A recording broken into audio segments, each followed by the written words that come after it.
Muy buenos días a todos, bienvenidos a otro nuevo capítulo de nuestra Escuela de Padres en HIS.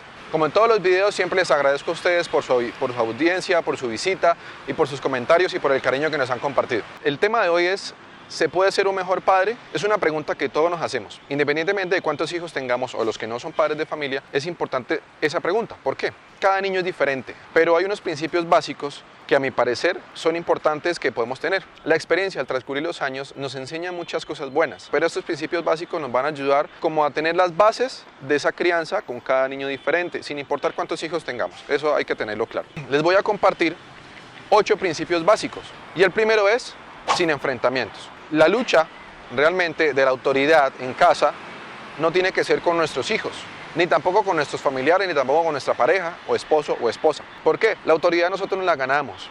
La autoridad nosotros la compartimos de cierta manera, ¿cierto? Por ejemplo, en casa siempre tienen que haber 2 cabezas, sin importar quiénes sean: papá, mamá, mamá, papá, no pasa nada, tío, tía, abuelo, abuela, hermanos, quien sea. Pero esa autoridad siempre hay que llevarla presente, ¿listo?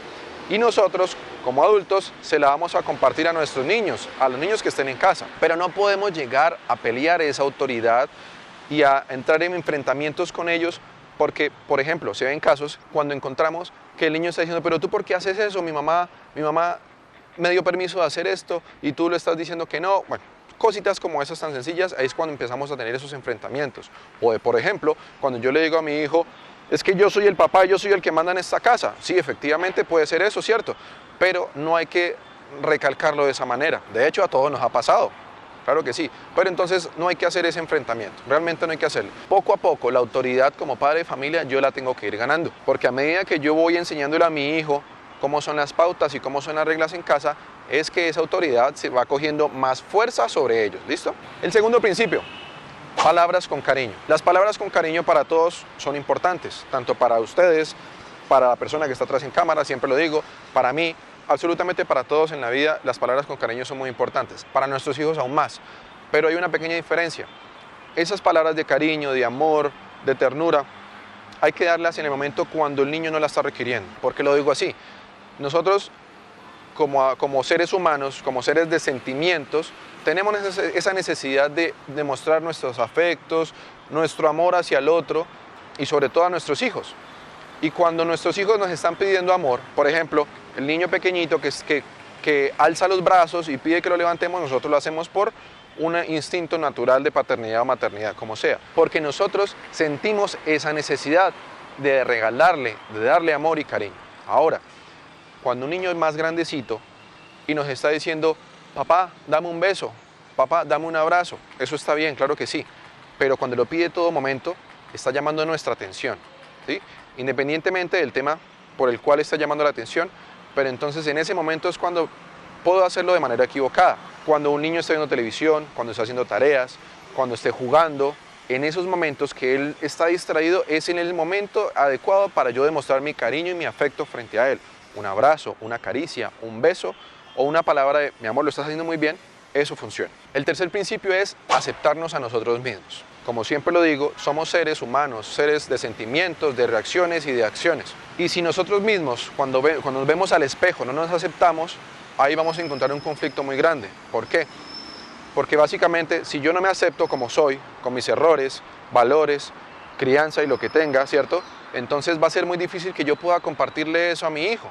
Si yo me acepto como tal, sé que tengo mis errores, sé que tengo falencias, etcétera, etcétera, porque todos lo tenemos. Entonces es en ese momento cuando yo realmente reconozco qué puedo hacer y qué no puedo hacer y qué puedo mejorar respecto a la crianza, ¿sí? Y respecto a la convivencia en casa. El cuarto principio sería: déjalos. Déjalos hace referencia a que los niños hay que dejarlos ser, pero no quiero que me malinterpreten con lo que estoy diciendo. Hay que dejarlos ser y hay que dejarlos hacer. Me explico. Muchas veces nosotros como padres, y en un capítulo anterior yo hablé del control que quiero ejercer sobre los niños, ¿verdad? Pero ese control también está dirigido a cómo ellos hacen las cosas, cómo hacen las tareas. Y también hablé en otro capítulo donde yo debo ser capaz de valorar los esfuerzos que ellos hacen. ¿Por qué digo déjalos?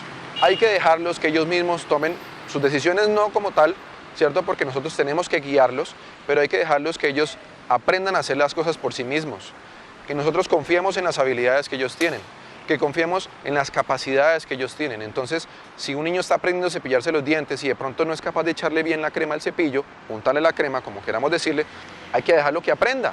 Eso es un proceso de motricidad fina que él está tratando de mejorar. Entonces, no simplemente cojo la crema yo como adulto y se la echo, no. Hay que dejarlo que él entienda cómo es el proceso, así riegue un poco. Lógicamente hay que guiarlo y no esperar que siempre lo haga, que siempre cometa errores, pero hay que dejarlos para que ellos aprendan.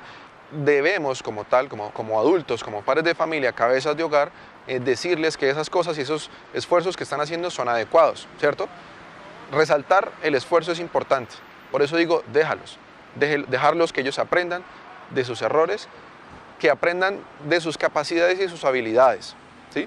No le hagamos todo en casa, hay que considerar las capacidades que ellos tienen. Si tienen o no diagnóstico, no importa, lo importante es que hay que dejarlos aprender.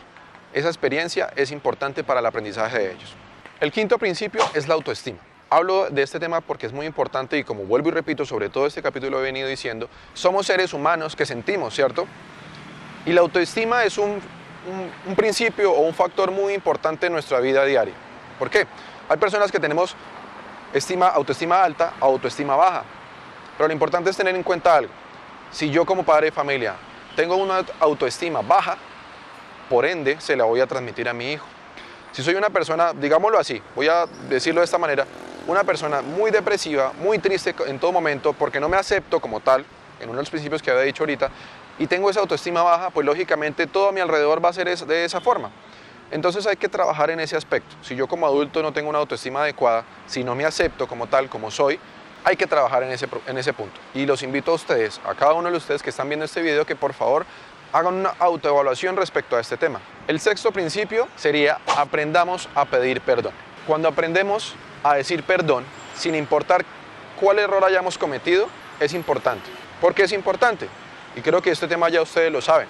Hay personas que dicen que tenemos orgullo, dignidad y todas esas cosas que son válidas, claro que sí. Aprender a pedir perdón es importante. ¿Por qué? Porque cuando yo cometo un error, lógicamente, tengo que aceptarlo. Aceptar, reconocer y tomar cartas sobre el asunto. Voy a poner este ejemplo muy claro. En el castigo físico muchas veces perdemos nuestra autoridad como tal y dependiendo de la manera como yo lo hago, como adulto lo hago, voy a generar miedo y voy a generar irrespeto sobre él. Quiero decir esto, que el niño va a perderme el respeto a mí, luego me va a gritar y cosas como esas, pero no me quiero salir del punto, sino que quiero explicar es que, por ejemplo, si de pronto a alguno nos ha pasado, metemos una cachetada. Una cachetada realmente es un acto de irrespeto frente a la otra persona, o una mala palabra, o un insulto, ¿cierto? También es un acto de irrespeto. Cuando yo aprendo a decir, me equivoqué, discúlpame, no debí pegarte esa cachetada, no debí decirte X palabra para no publicarlas acá, es importante entender que la aceptación del error como tal es el principio y es lo primero que yo debo hacer como tal para poder decir perdón. Debo dejar a un lado mi ego, mi orgullo, mi dignidad, porque eso es importante reconocerlo, ¿cierto? Reitero, somos seres humanos que sentimos, hacemos, y muchas veces las acciones que tomamos son basadas en nuestra sensación de acá, nuestra sensación visceral, sentimientos y sensaciones que hacemos y muchas veces nuestra manera de actuar es en eso, más no en el pensamiento. Como séptimo principio está el de ser ejemplo, seamos ejemplo. Debemos ser ejemplo para nuestros hijos, debemos ser ejemplo para nuestra sociedad, para nuestros compañeros de trabajo, para nuestra familia, aceptando nuestros errores y falencias, pero también destacando las virtudes que podamos tener. Cada uno de nosotros tenemos unas virtudes diferentes, valores que pueden ser similares, lógicamente, y principios similares, pero esas cosas buenas que tenemos nosotros debemos demostrarlas. Ser como el pavo real que se pavonea, ¿no? No ser así, simplemente demostrarlas de una manera más adecuada, porque es importante que nuestros hijos desde este punto de vista, entiendan o vean y aprendan desde nuestro ejemplo. En otro capítulo voy a tratar el tema de las rutinas. Si me levanto tarde, por ejemplo, no puedo darle ese ejemplo a mi hijo. Quiero decir, no puedo exigirle a él que se levante temprano si yo no lo hago. Por ejemplo, si yo soy una persona que no me cepillo los dientes 3 veces al día, no puedo exigirle a mi hijo, o sea, ¿con qué argumento le puedo exigir a mi hijo que se cepille 3 veces al día si yo solamente lo hago una vez al día? o por ejemplo que me bañe 2 veces, o por ejemplo que me haga media hora de actividad física, o por ejemplo que coma verduras o coma sopa si yo no como ni verduras ni sopa. ¿Sí me hago entender? Entonces la idea es que nosotros también debemos ser ejemplo. Como tal, el octavo principio sería compartamos tiempo con ellos. Yo entiendo que por la situación ahorita muchos de nosotros estamos pasando más tiempo en casa de lo normal, ¿cierto? Pero en ocasiones o en épocas pasadas no pasaba así. O por ejemplo, hay padres de familia, hay adultos que todavía, aún en pandemia, trabajaron igual por su tipo de trabajo y de pronto no aprovechaban el poquito tiempo que tenían con sus hijos. Voy a dar un ejemplo sencillo. Soy una persona, un asalariado como todos nosotros, que salgo de casa a las 6 de la mañana y regreso a las 6 de la tarde o 7 de la noche, ¿sí? En ese orden de ideas, tengo muy poco tiempo para compartir con ellos. Dependiendo de la edad que ellos tengan, pues se van a acostar más temprano o más tarde. Pero por lo menos es importante que yo comparta tiempo en sus tareas, que hablemos, los escuchemos. Si son más pequeñitos, juguemos. Y no importa si son pequeños, si tienen 20, 15, no importa, también podemos jugar. De alguna manera todos tenemos un niño interior. Pero esas cositas sencillas, así sea corto tiempo, así sea una hora o 2 horas al día que podamos compartir, o media hora, pero que sea tiempo de calidad. A todos nos pasa que tenemos responsabilidades, inclusive un error muy grande que cometemos muchos adultos es que tenemos que llevarnos el trabajo para casa. Y eso es una falencia y un error común y es muy grave, porque el trabajo es trabajo, casa es casa, y la casa la tenemos que ver como ese ambiente de paz, ambiente de armonía y ambiente de descanso. Entonces nuestra mente debería estar enfocada en el descanso y no en el trabajo. Espero que esta información, esta corta información y lo poquito que les haya podido enseñar les haya servido. Cualquier cosa, cualquier duda, sugerencia, reclamo, queja, por favor déjenmelo saber por favor déjenmelo saber en la caja de los comentarios, denle un like por favor al video, compartan con sus familiares, con sus amigos. De pronto yo no me las sé todas, pero alguna cosita les puede servir y de todas formas, aclaro, si hay alguna corrección por hacer, por favor me la hacen saber y yo con mucho gusto lo hago. Que estén muy bien, tengan un feliz día.